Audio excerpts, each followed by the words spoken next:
There is a place in downtown Toronto. I was there when I was a child. I'm Gideon Corin. I'm a pediatrician at SickKids. I realized that kids and their parents are coming here and they are like in a prisoner camp. Although I was surrounded by people who care a lot, it's quite a gloomy place to be. So I thought to bring the two together is to do a show for kids. In the Bear Theatre, there are about 10 to 15 staff people working at SickKids and people from the community that come to help us. You see parents coming into the play, you see that they did not sleep well, life is difficult. And at the end they're singing, faces look differently. It's the most euphoric thing that happened to me, to see these parents and kids very unhappy because of what happened to them medically. Singing and dancing, it's like touching God. Hi, I'm Samantha Shatsky and welcome to Body and Health. For the past 10 years, every Thursday night at 6 p.m., about 80 children and their families head to the Bear Theatre to see a play. What's so special about that? Well, the theatre is in Toronto's Hospital for Sick Children.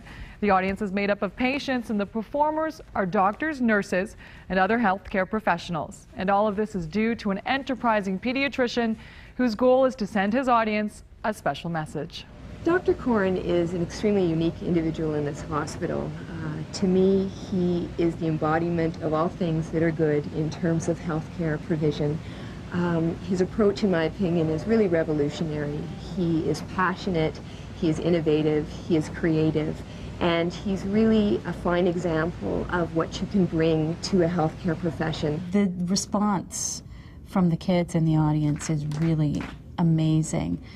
And I think a lot of it is due to the fact that they're here in hospital and a lot of the things that happen to them are not really fun. You know, needles, procedures, doctors poking them in places they don't want to be poked, and this is a really good experience for them. I did theatre for children for many years, actually, parallel to my medical career, but after a while not doing it, doing too much research, too much clinical, I thought I really need it. I need it for myself, and we have the crowd. We have people who need theatre. I play Eagle Joe, and he is a space pilot that comes in and helps Honey Bunny go into outer space. Sounds like a lot of fun. How do the children react when they see you during the day, and then at nighttime, every Thursday night, they look up and they see you up on stage? Well, I had one of my patients yell out in the audience once that she said, "There's my nurse. She's the one that takes my blood." Ilana Kalev has been a dancer for over 25 years. Every Tuesday, she conducts a full dress rehearsal. Although the production is a lot of fun, the cast do take their dancing very seriously. One, yeah, good, and change. 2, 3, 4, and change. 2, 3, 4, and 1, 2, 3. The memory of Marnie Kimmelman was honored at Toronto's Hospital for Sick Children tonight by her family and friends. Dr. Harold Kimmelman and his wife were on hand this evening for the official opening of the Bear Theatre and Teen Lounge.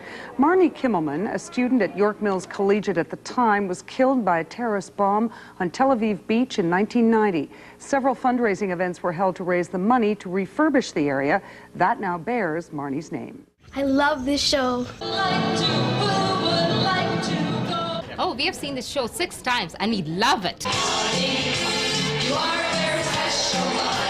It's the best show I ever seen. The second longest running show on the Toronto theatre scene, Bear Tales, plays every Thursday at the hospital. A gift from the SickKids world-famous researcher, Dr. Gideon Corin.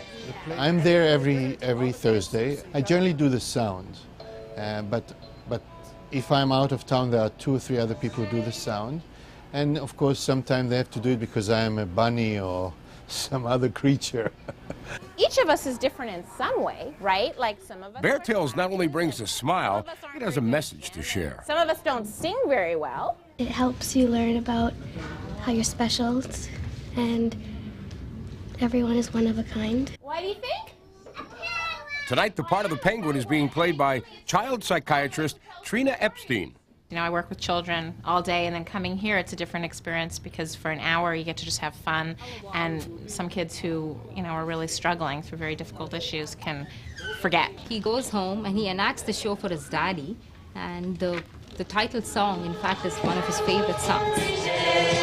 One day, a woman came to see the show by herself with a backpack, no child.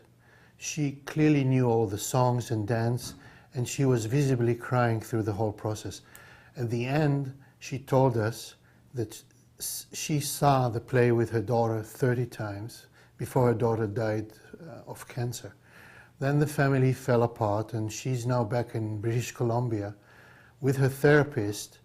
He works with her, and he asked her to go to 5 places, to choose 5 places where she and the child were the happiest. And Tails was her number 1. You forget absolutely that you're in a hospital. And it's not easy for patient Tara Ann D'Souza to forget. 2 months ago, the 9-year-old was near death. Doctors had to amputate her leg to stop the spread of flesh-eating disease. They said, you know what, she's so critical she may not survive the table. And all that I prayed for that night was I want to see my daughter smile again. And I see her smiling. Social worker Wendy Zolomoff joined the cast of Tales a year ago. But everybody's a kid in this theater, right? They're not a patient, they're a kid. And for the parents to be able to sit with them and just watch their kid be a kid. 5-year-old Stephanie Clayton has been going to see the play for a very long time. Even when I was a baby. Did you go see it when you were a baby even? I cried though. Stephanie endures lengthy hospital stays because she suffers from intestinal failure. This will be her 4th Christmas in the hospital. Founding cast member Rose Gary says it's patients like Stephanie that keep her coming back to perform 15 years later. My mother came up and shook my hand and she said, "Thank you very much." And I said, "Well, thanks for coming." She says, "You don't understand. This is the first time my daughter smiled since she's been in the hospital." And I went backstage, back there in the dressing room, and I started to cry because that really hit me. Bringing happiness and hope to patients and family alike, along with a simple wish. Now, I just want to say you guys have been one of the best audiences we've ever had, and I hope you all get to go home real soon. Robin Gill, Global News.